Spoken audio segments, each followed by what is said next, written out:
मृत्युराज बसंत के आने पर,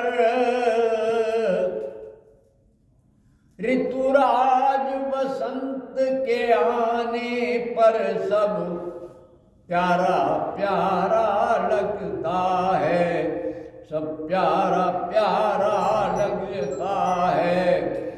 शिशिर गई अब बीत, शिशिर गई अब बीत, बसंती का आनंद सुख भरता है।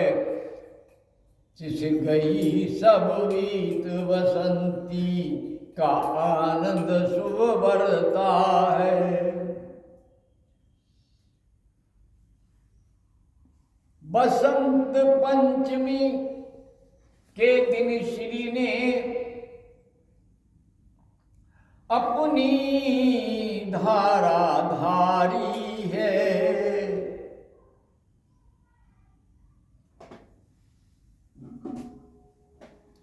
बसंत पंचमी के दिन श्री ने अपनी धारा धारी है। प्रकृति देखो कितनी सुहानी, प्रकृति देखो कितनी सुहानी। हर घर में फुलवारी है, हर घर में फुलवारी है। पीती पीली सरसों फूल गई है। किन सुख अपना रूप धरे, ऐसा लगता अब बागों में लगी आग, यह क्या रंग रे। चारों ओर पलाश फूल गया है, वनों में आग लग रही है। कभी आह्लादित है, प्रकृति आह्लादित है। और 2 तारीख के 11:30 पर बसंत पंचमी का पर्व प्रारंभ हो जाएगा। लेकिन बसंत उत्सव मां श्री की पूजा वीणा वादनी शारदा की पूजा 3 तारीख को होगी, क्योंकि उदया तिथि में मां की पूजा की जाती है। सरस्वती का पूरा का विधान उदिता तिथि है, वह 3 तारीख के प्रभात में होगी। बड़ा आनंदमय समय हुआ। 11:30 तक कुछ पंचांग बताते हैं।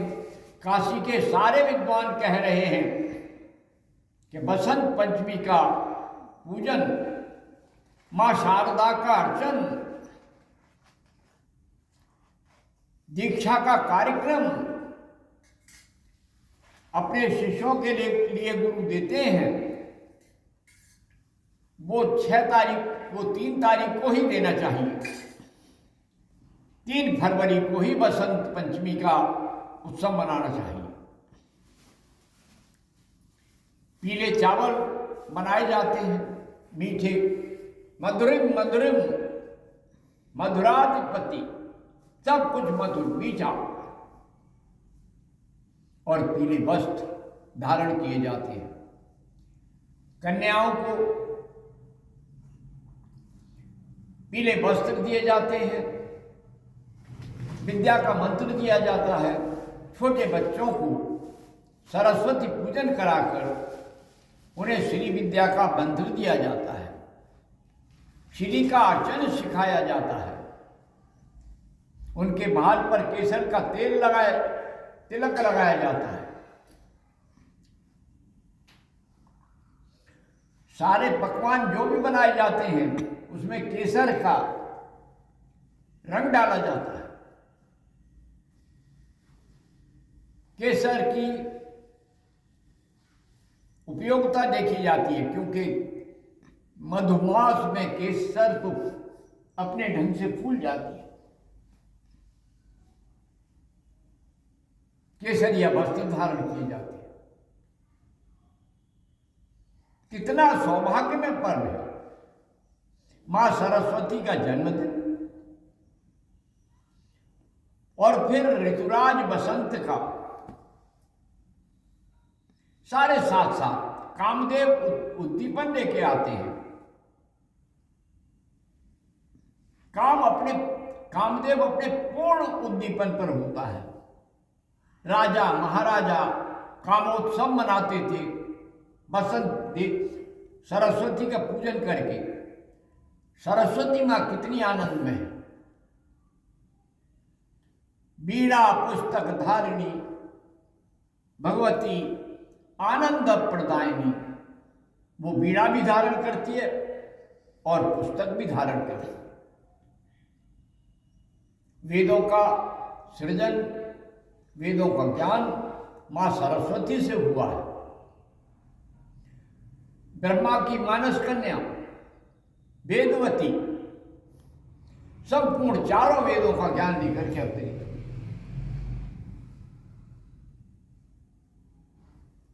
संगीत की स्वर लहरी सहज प्रभाती। तो मेरा सभी विद्यालयों से निवेदन है, अपने विद्यालयों में सरस्वती का पूजन 3 फरवरी को करा प्रभात में, और बच्चों में संस्कार दें। उनकी जिह्वा पर ओम लिखें, जिससे उनकी उच्चारण की शुद्धता आ जाए। शहद से ओम लिखने से आयु आरोग्य वर्धनम, आयु और आरोग्य बढ़ती है।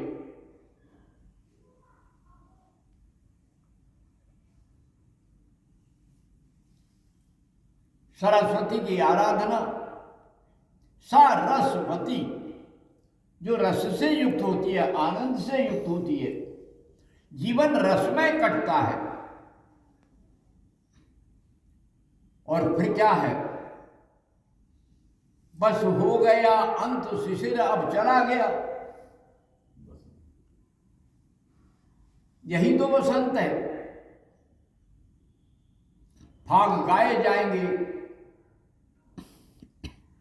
जंगलों में विभिन्न प्रकार की औषधियां अपना आनंद देंगी। चारों ओर सब कुछ सुखी सुखी होगा। जौ की बालों में, चने के दानों में उन्हें तैयार होंगे। गन्ने के रस में परिपक्वता आ जाएगी।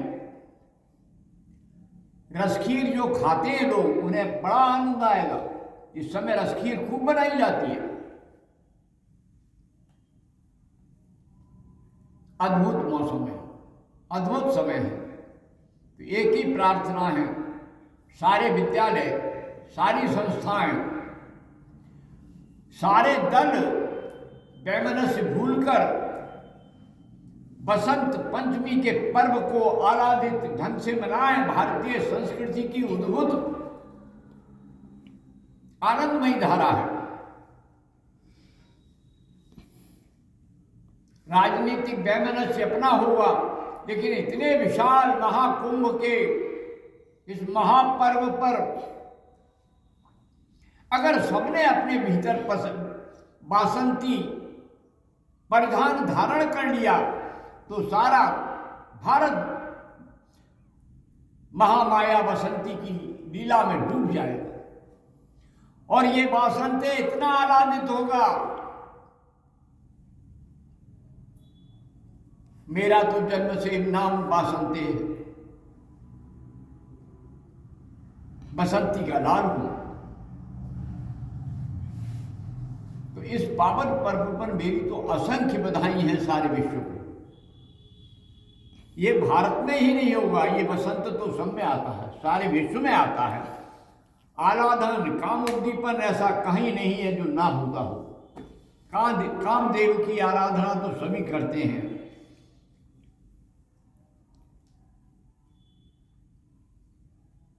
आए बसंत बाढ़ गई गंगा,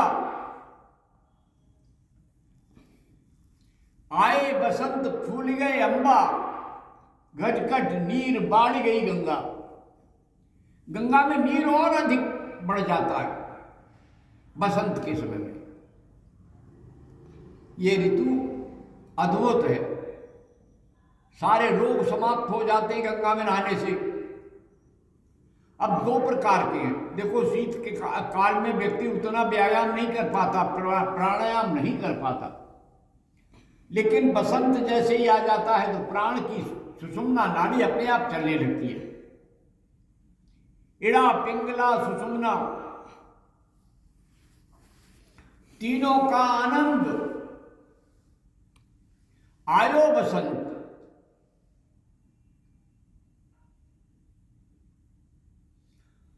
आयो बसंत मंजरी लायो, जग में है आनंद। कहावत है कि बसंत पंचमी के दिन आम के बौर को, आम्र मंजरी को अपने हाथ से लगा लो और रगड़ लो, चेहरे पर रगड़ लो तो चर्म रोग नहीं होता है, सर्प उस व्यक्ति को नहीं काटता है जो बसंत के दिन आम्र मंजरी को अपने शरीर पर लेप कर लेता है, अपने हाथों पे लगा लेता है। ऐसा पुराने लोग बताते रहे हैं। और ये जो पुराणों की कहानी है वो झूठी नहीं है, वो तपस्या से प्राप्त किया हुआ केसु के फूल, पलाश के फूल, अलग अलग प्रकार के सब वृक्ष अपने अपने ढंग के वृक्ष फूल देते हैं। लेकिन सबसे इस ऋतु में पीले रंग की, कहीं धानी रंग की, कहीं श्वेत रंग के फूलों की बहार होती है। आयो बसंत खिल गई फुलवारी, सभी लोग कचनार की कली की तरह अपने को प्राप्त करें। कामदेव की कचनार की कली बड़ी प्रसिद्ध है। आम्र मंजरी भी हथियार है कामदेव का, इसीलिए सभी लोग, पहले तो बच्चे जाते थे बागों में, जाकर के बौर खाते थे, बौर देखते थे आया नहीं आया, सर जिस पेड़ पर बौर आ जाता था उसका पूजन करते थे। बड़ा भाग्यशाली दिन है। जो विद्यार्थी हैं उनके लिए तो ये अमृत दिन है, उन्हें ज्ञान की पिपाशा को बढ़ाना चाहिए। जो कृषक हैं उनके लिए अत्यंत आनंददायक दिन है। अपने खेती में नया रंग देख करके किसान आह्लादित हो जाता है। गेहूं की बाली, जौ की बाली, कितना बताऊं मैं, सब कुछ सुख से भरा हुआ है। सभी लोग आनंद लें। मेरी पत्रकारों से निवेदन है कि वे सभी इस महापर्व पर विशेष रूप से उल्लिखित करें कि वृत्त पूजन और शिक्षण संस्थाएं, घर की संस्थाएं, परिवार पीले पीले छोटे छोटे रूमाल बना करके छोटे छोटे बच्चों को बांटें। शक्तिपीठ में 3 तारीख को ही बसंत पंचमी का उत्सव मनाया जाए। ओम शांति शांति शांति। जय मां, जय भगवती, जय गुरुदेव। ओम।